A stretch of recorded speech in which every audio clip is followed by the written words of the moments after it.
Welcome everyone to Black Sheep's Time to Shine. My name is Jared Mello, and this is the place where all the different kinds of black sheep can come together, judgment-free. And please remember, the little things in life do indeed matter. That's why I carry these wands around all the time. If we can't do the little things right, we're not going to be able to do the big things right. And I carry them around as a reminder to myself. But today I'm going to talk about the spiritual narcissist. And in my opinion, they are one of the most annoying and slippery versions of the narcissist there is, because just like how Father Marin in The Exorcist tells the other priest that watch out because the demon can mix in lies with the truth, that's pretty much what the spiritual narcissist does too. So they're very slippery and slick.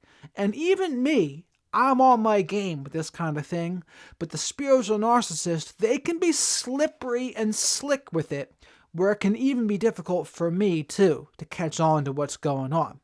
But there's 3 different versions usually, I would say. They take a few different forms, but they can be the religious narcissist, perhaps a cult leader narcissist, and then finally just a regular spiritual type narcissist. But they all do very similar things and have very similar tactics. All of them are very sensitive to having their ideologies, or whatever their belief system is, pushed on.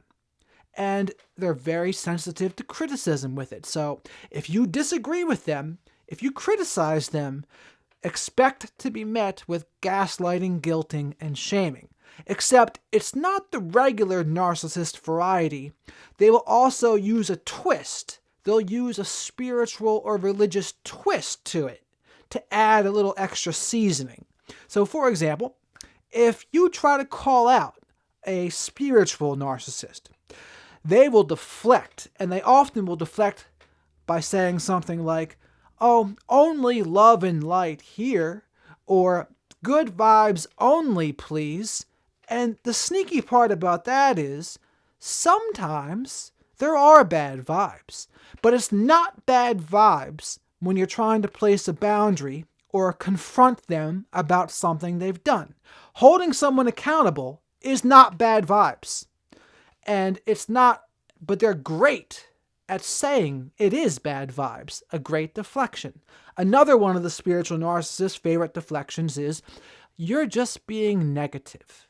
Again, this is another one of their deflections so that they don't actually have to listen to what you say and take accountability for anything they've done wrong. So those are 2 of the slippery tactics. And then if they want to go extra with it, they can do something like, "Oh, if you were healed or if you were more evolved, you wouldn't have that boundary." And sometimes, depending on the context of how they use that one can be very damaging and insidious, because yes, there are different layers of healed. There are different layers of progress, absolutely. But you shouldn't be letting anyone tell you what your level is. You don't, but they'll try to tell you that they know for you better than you know for yourself. And that's a very unstable place to be for anybody. I always tell people, one of the best antidotes to dealing with narcissistic people, if we can't go into contact in particular, is to have 2 feet on the ground. We have a very solid belief in ourselves. We know our code of conduct for ourselves. And we know when we're being gaslit. We know the tricks. So they are less prone to having an effect on us. But often the spiritual narcissistic types, they're experts at finding the more codependent types, the people that are a little more unsure of themselves. So the narcissistic tactics, they work more effectively on them, and they can be devastatingly effective. So when they say to them something like, "Oh, a healed person would never have this boundary," it gets them thinking, "Oh, maybe I'm not healed and maybe I need to do better." But here's the thing, depending on what they're talking about, it can be not valid at all, or can have a hint of truth in it sometimes, but it all depends. But I always tell people, be very hesitant when someone is telling you what your boundaries should be. And pay attention to when they do these things. If they're doing it when they're being held accountable, I would say that's a red flag, and that's more so like a deflection. So those are the ones a spiritual narcissist will use. Now, a religious narcissist, very similar, very similar. They don't like hearing any kind of pushback. They prefer people to just be flying monkeys to what they believe. So they can be very stubborn, very close-minded, often very dogmatic, and then they'll also use their religion as a way to control and to manipulate others. So I used the example in one of my reels. Say a religious person steals money, and they'll tell the person that, oh, you better forgive me, or you're not a good Christian. And that is so insidious because it's gaslighting, it's flipping the script back on them, and it's expecting forgiveness. Now, there's a little truth in it in the fact that forgiveness can have spiritual benefits. But the thing is, we can forgive from afar. We don't have to feel like we're being forced to forgive by anybody. I can't stand that. But here's the thing. When we forgive from afar, we do that for ourselves too. And we can forgive without letting someone back into our lives. That's the part of it that they don't like to talk to you about. And they use other things like that too. It's not just about forgiveness. They can use their religion in any number of ways. But when they're trying to use it to control or manipulate you, that's when you really got to pay attention to what's going on. And it can be very insidious if you don't have a solid belief in yourself and 2 feet squarely on the ground. So they'll use it against you in all sorts of ways. But what you would notice is they're probably not adhering to their religion as good as they should be either. And they're only saying those kinds of things when it benefits them and they can get something that they want from somebody else. So pay attention to all of those kinds of things too. And there's also a cult leader type spiritual narcissist. They could possibly be the darkest ones of all, but they like to be predators. And they prey on people that their belief in themselves isn't as good as it could be. They're a little more on the codependent side usually, often have a lot of anxiety, depression, mood disorder type issues, and they try to sweep them off of their feet and get them to believe their belief system. And again, they're so sensitive to criticism and they don't like disagreements, so that if you ever try to stand up for yourself, place a boundary, tell them that you disagree with them, you'll be met with all sorts of abuse, from gaslighting, guilting, and shaming, and saying, like maybe Scientology, for example. If you try to place a boundary with them, they would say, oh, a real Scientologist would never say that, or never do that. And they really use guilt and shame to their advantage, and they often use the other flying monkeys. And all of these spiritual tactics here, whether it's a religion or some sort of spirituality, they like to gang up on others. And they like to have some sort of group think. Very few of them are good at thinking for themselves and standing up on their own 2 feet. They're very good at deflecting. They're very good at using their so-called belief system against you when it meets their purpose selfishly. They are great at those things, but thinking for themselves, outside of that context, not so much. So to reiterate here, some of the things to look out for with a spiritual narcissist. So 1, if you try to place a boundary with someone, whether they're religious or just spiritual, and they try to flip the script back on you in some way and say something like, you would only be saying that if you're not healed or not evolved, red flag. Because if anything, if someone truly was spiritual, what you say to someone is, hey, you let them know they're being heard and you validate where they are now.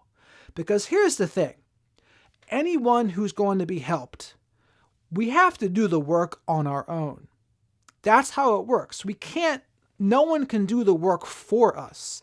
But in a spiritual narcissist world, They think if only you subscribe to their reality, things will go better and things will get better and you'll be cured. But that's not how it works. You don't get better just by subscribing to someone else's reality. You get better by doing the work on your own. You get better by making progress each day. Progress rather than perfection, right? And being humble, being able to admit when you're wrong, not going off the rocker on some sort of spiritual tangent. That's how we get better. It doesn't happen overnight, but it takes time. But honesty and humility are key. But pay attention to the people that they can't admit when they're wrong. Maybe they always have some sort of spiritual deflection. Oh, you're just being negative. Or, oh no, only positive vibes here. And the other thing I like to say, which is code for go F yourself in spiritual narcissist land, is, oh, I'm wishing you love and light. And usually they'll say something like that when you've called them out and you got them. And then they'll say, oh, wishing you love and light. And I read it and I'm like, that really just means go F yourself from what you're saying here, right? Because they're masters at deflection.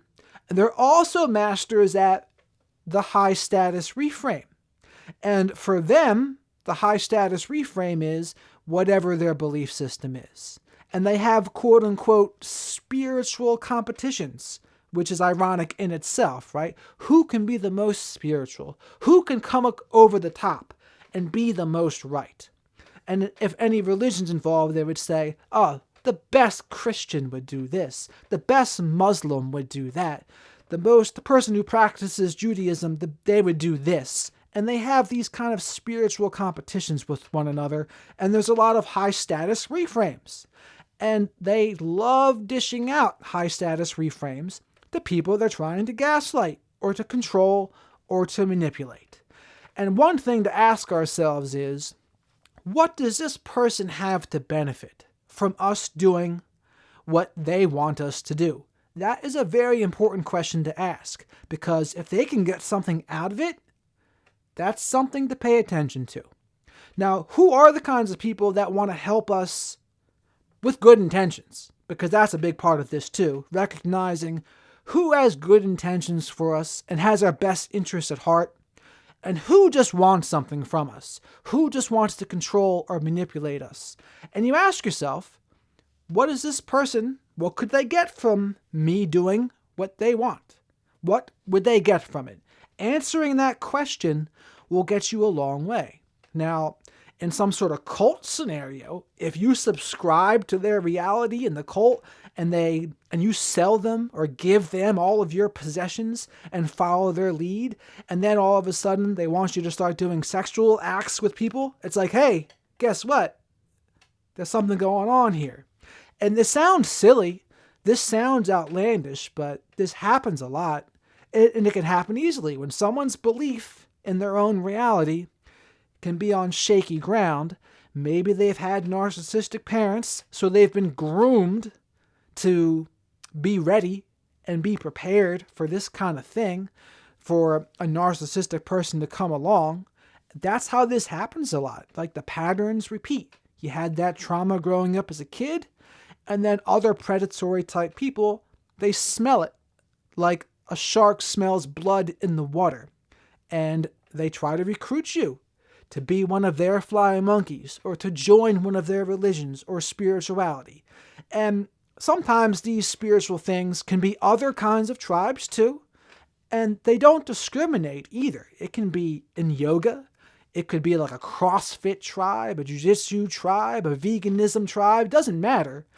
Narcissists can be anywhere, right? But keep your eyes open for the ones that deflect when they're called out, do not handle disagreements or any pushback on their ideology well at all, and worse, will push it back on you, flip the script back on you and tell you there's a problem with you when you try to have a boundary. That's a big one. And they all seem to do that. And they'll say, oh, you called me out, you're just being negative.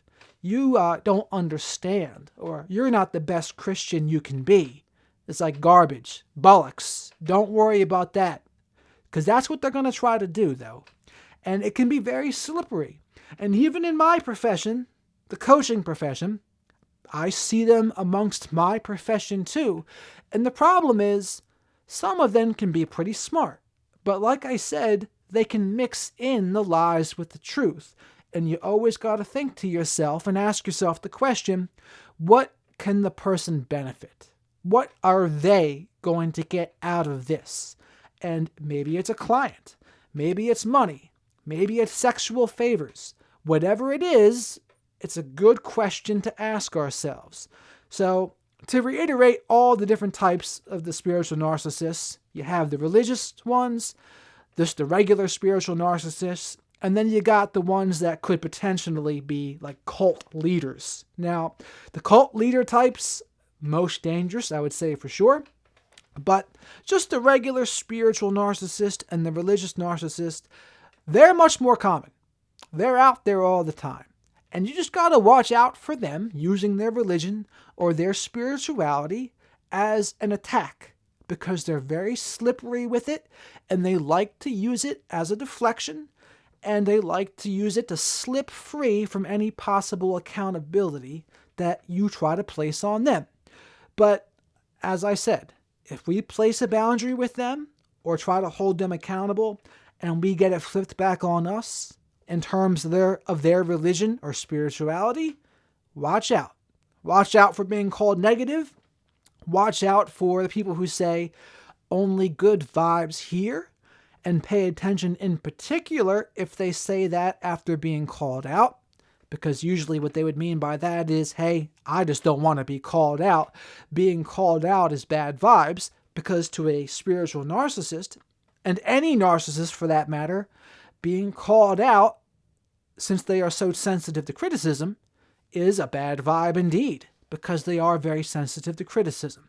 A truly spiritual person can listen to criticism and be humble about it, and admit when they're wrong, and then take accountability. And the same thing with an apology, right? Someone can apologize, but if they just apologize without changing the behavior, that's not much of an apology either. An apology plus changed behavior is a true apology.